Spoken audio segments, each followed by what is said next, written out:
All right, ladies and gentlemen, boys and girls, welcome back to the Noobie Photographer Podcast, where we are simplifying photography and photography business for new photographers. I'm your host, Nathan Holritz, and I'm excited to have you here. This is a new project. We're just a few episodes in, and we're running a series here to get this podcast started called I Wish I Knew. And I'm having established professional photographers come on the show and share a big idea, a concept that they wish they knew when they first got started in their photography business. And so we're going to be running this series, getting their take. There's going to be actionable takeaways that you can go and apply to your business, whether you're just getting started or you're in your first few years of your photography business. And I have the wonderful privilege of having a longtime friend. It feels like a longtime friend now. Taylor Fisher is on the show with me today. Taylor, thank you for coming back and hanging out with me. Thank you so much for having me. I feel like a master at these podcasts now. We should have this down, right? We were talking about this. We've done 5 podcasts together now, 5 podcast episodes, different podcasts, yours, another one that I'm doing, and then this here as well. So I think we've got this down pat at this point, and we're going to actually jump right in because we've got a really cool topic to talk about today. I wish I knew, and we're going to be talking about the importance of setting our own prices or my own prices. And we'll get to that in just a second. Will you briefly introduce yourself and your photography business for our listeners? Yes, absolutely. So my name's Taylor. My business name is Taylor Jones Photography. That's my maiden name. My married name is Taylor Fisher. My husband and I are a husband and wife photography team in Colorado. And I cannot believe I'm saying this, but I am celebrating my 10-year anniversary this fall of shooting full time, baby. It's been such an incredible journey and so much reflection that I have to do over these next few months of really taking it in. I'll this year have shot 400 weddings, and it's been just an incredible Not in one journey. year, right? Like total of 400. Oh gosh, no, thank God, no. Okay. Not 1 year, yeah. Over the last 12 years, but Okay. 10 since I went full time. But yeah, I feel so grateful. It's been such an incredible journey. Well, so your perspective, 10 years in business, is going to be incredible for this conversation today. And you told me before we got started, you were like, there were so many different things, like I could have talked about this and that, but we're going to get specifically into a conversation about pricing. Will you just briefly give a little bit of context to that? What is this conversation about pricing or the significance of setting our own prices? Yeah, I mean, pricing. So I'm also a business mentor and coach for photographers, and pricing is hands down the number one question that comes up. What do I set my prices at? And I always tell my students pricing is a gut feeling. I know that there are photographers who sell calculators where you calculate, what your business expenses are, but I feel like that does such a disservice to your actual work when you go, okay, well, I'm spending, $90 a month on subscriptions and stuff, so I guess I'll charge $100. It's like, really, you're going to profit $10 from all this work? So, to me, it's pricing is just one of those things I wish I had understood when I started my business. Making the transition from a hobbyist to a professional, especially whenever your clientele market is friends and family, is really hard. It is really uncomfortable. I feel like most of us feel like a fraud at the beginning, and there's just so many wrong ways to do pricing. So I'm excited to jump into it. Yeah, that idea of feeling like a fraud or not being sure if we're good enough, I know that's one of the big inhibitors when it comes to setting prices like we need to. And like you said, we'll get to that in just a second. How long would you say that it took you to get from a point of having started your photography business to getting to a place where you felt comfortable setting the prices that you needed to set? Right. That's a great question. So it took me a pretty rough first year. I had decided to really specialize in weddings right after I started my business. I love weddings. I thrive at weddings. That's where my energy level is like matched. And so I actually did what most photographers do, Nathan, and that's look at what the competition, or I don't like the word competition, look at what the community was doing, Sure. what other photographers were pricing themselves at. And I went, okay, $3,000 sounds good. And so I priced myself at $3,000 for a full day coverage, and then kind of went down from there. And believe it or not, nobody booked me. Like, shocker. And so my husband, he was my boyfriend at the time, had gone to business school, and he said, let's cut your prices in half. And I had all these fears, which I'll talk more about, all these fears that like went through my head of, I can't lower my prices. What a terrible business. Well, long story short, we lowered our prices by 50%. I booked 25 weddings that year. Wow. And very quickly scaled from there. And so it took me about a year of just trial and error before I got to a place where I was really confident in where I was pricing myself. Okay, and you are going to share some practical kind of next actions for our listeners about how to better, kind of more healthily approach this pricing conversation. Before we do that, just really quick, I know we can't park here, we don't have a lot of time, but I think it's wonderful that you made the step that you did to cut the prices and actually serve an underserved market, honestly, in our, I mean, certainly the US market and likely the international market as well, at least certain markets, where photographers tend to move almost exclusively in some cases to this kind of higher end price point. And it's easy to forget about the fact that there is actually a really, really large market at that lower price point that needs to be served. Like, no matter how important photography is and whatever our ultimate goals are, it doesn't change the fact that some people make a certain amount of money. They have a certain amount of money in their bank account. And it's not a bad thing or a shameful thing to serve that segment of the market as well. So I'm just glad that you highlighted that. Yeah, absolutely. And I mean, there's so many fears, and I again won't stop here for super long, but there's so many fears that go into that. Like, well, if I lower my prices now, that means I'm the quote unquote cheap photographer. Right. Right. But that comes from not understanding who your niche market is. And I go into that here in just a few minutes, but having a really clear understanding of your niche market, and to say that you're a wedding photographer, that's not a niche. Your niche gets very specific about who you're serving, what their budget looks like. Are they an underserved community? What are their priorities? And how can you fit into that pricing in a realistic way that allows you to thrive? Beautifully summed up. So let's actually dig right in. I know you've got 5 specific ways that photographers listening and watching can learn to place the significance that they need to on setting their own pricing, not putting so much weight on the photographers around them, but setting the prices that they need to. What are those steps? And I'm going to take notes as you're talking too. Yeah, so I will start with an overarching just statement that pricing is personal. It's very personal. It's a very gut feeling. Nobody can tell you what to charge. And I will also say there will always be someone more expensive than you. And there will always be somebody cheaper than you. And so because of that, because this market is so huge and there's so much business to go around, you have to go off what feels good for you. And so I will start with that. But the first specific way I kind of touched on, Nathan, is trial and error. It sounds wild, but that fear that you have that you'll always be the cheapest, it goes away. And the fear that you have that you're going to be the most expensive, well, that's a money issue that you have to deal with because you are not your target market. Your budget is not somebody else's budget. I would never pay the prices that I charge for a wedding photographer, but that's okay. Because it's a totally different space and different side of the coin. But keeping in mind with the trial and error theme, everybody starts somewhere and you should not be embarrassed about that.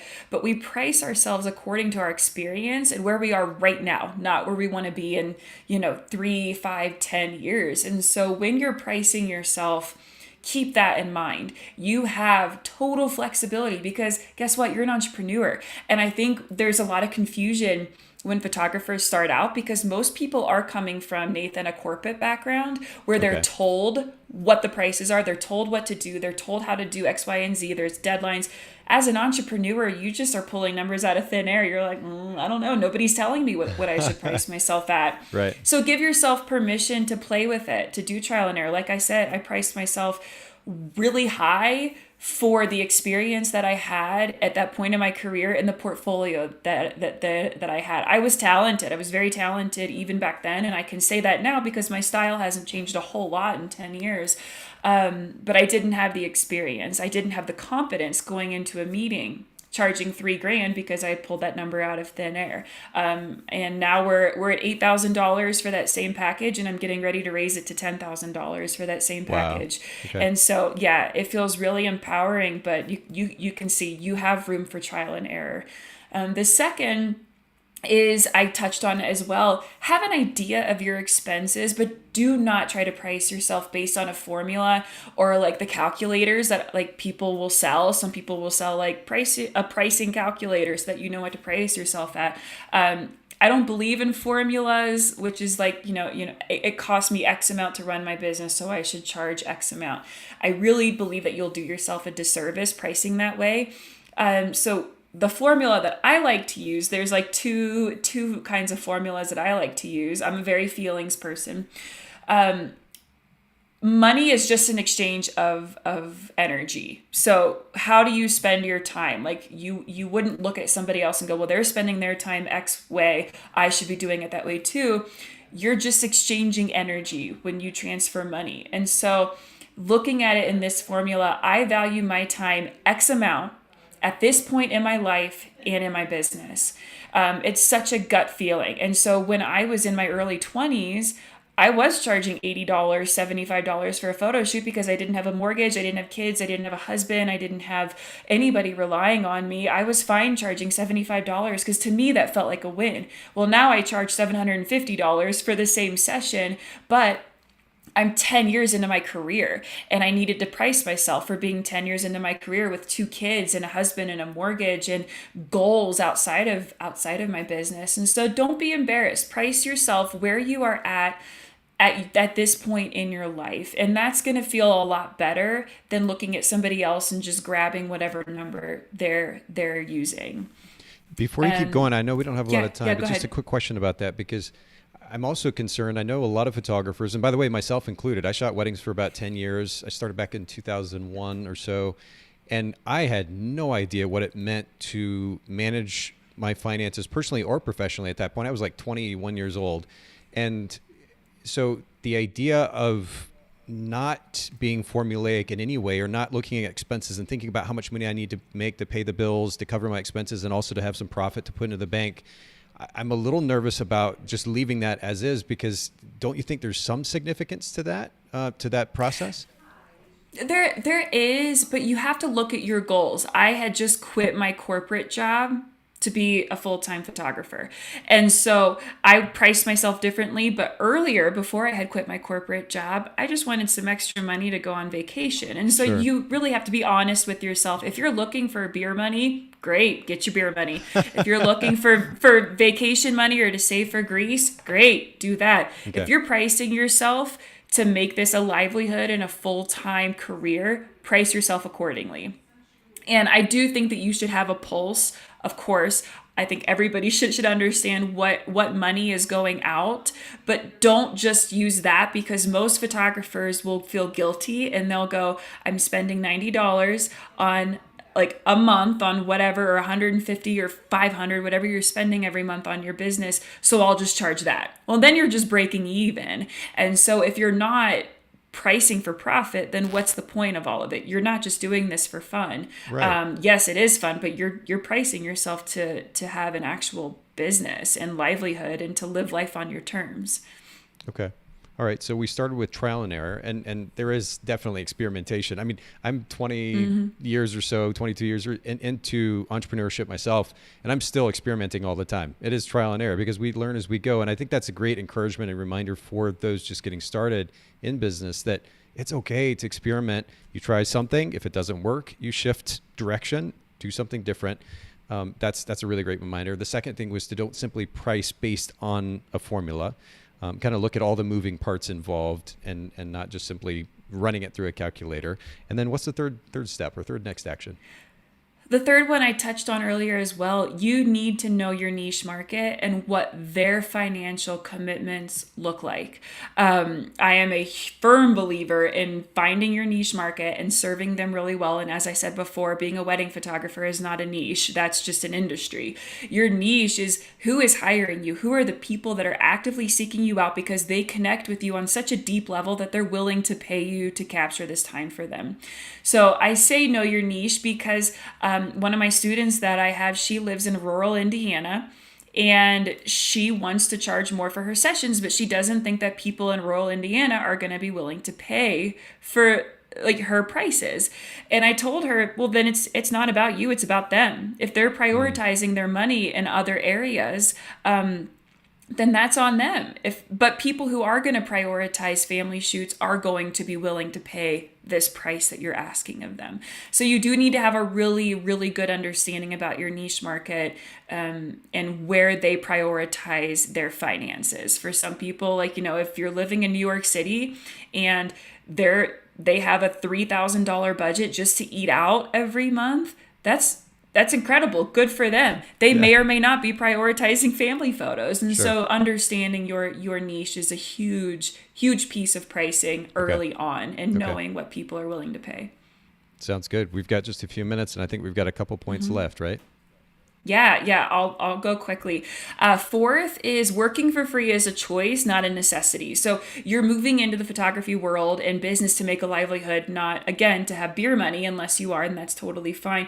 But you have my full permission to thrive as an entrepreneur. The whole visual of being a starving artist is out the window. You don't work for free because you feel like you have to, but if you want to, that's okay. If you're looking to build your portfolio, do it. You do not have to charge if it doesn't feel right and you're trying to gain something out of it. And then the last specific way, I want this to be in all caps, you are allowed to make mistakes. You're allowed to raise and lower your prices. You can offer discounts. One of the biggest discounts that I say at the very beginning of your business is I suggest deciding on a percentage discount for friends and family, because I'm not kidding. Everyone is your BFF when they need a photographer, especially whenever you come out and say, hey, I'm doing this full time, guys. I'm taking this on. I'm making this a career. People that you went to vacation Bible school in the third grade are going to be like, hey, remember when? Okay, so I'm getting married and can I get a discount? Yeah. So having a very firm friends and family discount, because this is something to keep in mind too. Friends and family should be the first in line to pay your full prices. Why? Because they know you. They know what you're going to deliver. They know that you care about them. But often they're the people who ask for the discount. And so don't let them persuade you to do stuff for free if it doesn't feel right. And don't let those people you went to vacation Bible school with 40 years ago tell you that they deserve a discount. But you are allowed to make mistakes. You're allowed to have freedom to price yourself however feels right. Oh, let's see. I think I just muted out. Okay, it was telling me my microphone was on mute. That was so weird. Okay, this is I've got my full list here, and per your recommendation, I started writing that fifth point out in all caps, even on my notebook. But we started with trial and error, the importance of trial and error. Number 2, don't simply price based on a formula. Number 3, know your niche market and understand what it is that they prioritize. So good.